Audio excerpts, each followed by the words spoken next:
kahit na mayroong ganitong klaseng mga labanan at pagbabanggaan, marapat lamang na mapaalalahanan tayo na dapat nating ituon ang ating pansin kay Jesus.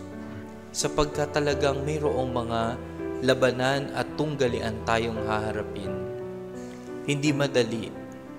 May mga hirap. May mga sandali na may mga taong di makakaunawa sa atin.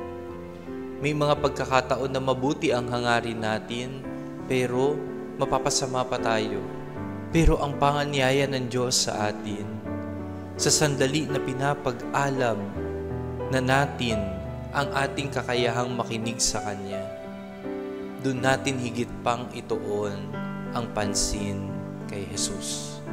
Kaya kapag may mga tao na alam natin, gusto lang naman nating alalayan, pagmalasakitan, gabayan, tulungan, pero parang hindi nagagawang tanggapin ito at pinipili pa rin ang makasarili nilang hangarin, ituon pa rin natin ang pansin natin kay Jesus.